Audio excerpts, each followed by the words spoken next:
अस्सलाम वालेकुम। मेरा नाम है आमिर और आप देख रहे हैं स्पिरिचुअल MTV।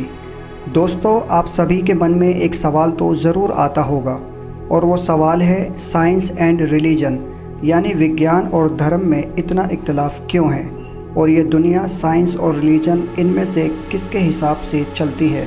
अगर धर्म की बात करें तो धर्म के हिसाब से खुदा ने एक आदमी और एक औरत को बनाया, उन्हें ज़मीन पर भेजा और फिर उनसे ही सारे इंसानों की आबादी बढ़ती चली गई।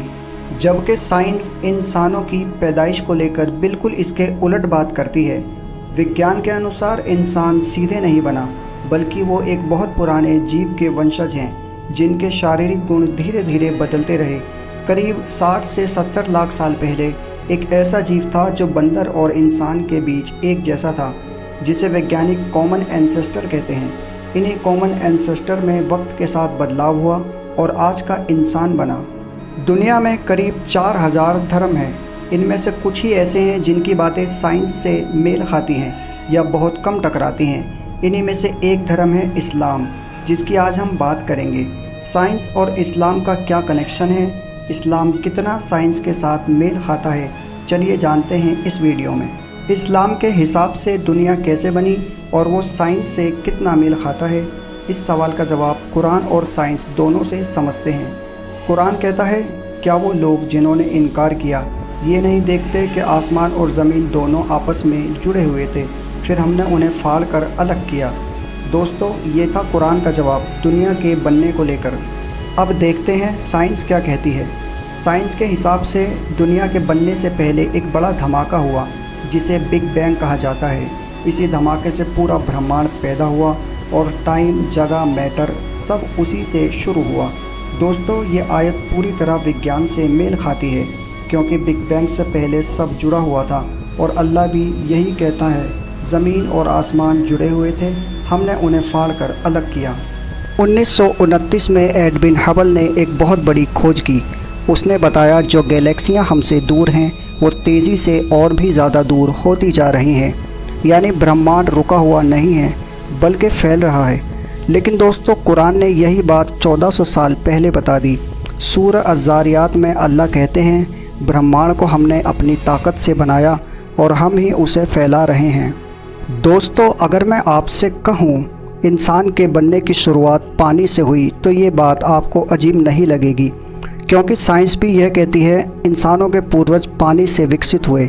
हमारी बॉडी में भी करीब 60% पानी है।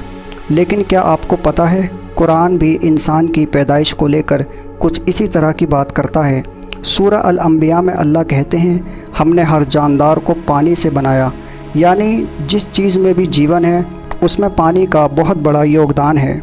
डियर फ्रेंड्स, 19वीं सदी के आखिर में और 20वीं सदी की शुरुआत में एक खोज हुई जिसमें बताया गया पहाड़ जितना ज़मीन के ऊपर हैं उससे कहीं ज़्यादा ज़मीन के नीचे हैं। लेकिन यही बात कुरान में 1400 साल पहले बता दी गई, जिसमें अल्लाह कहते हैं, हमने पहाड़ों को ज़मीन में खूंटियों की तरह गाड़ दिया।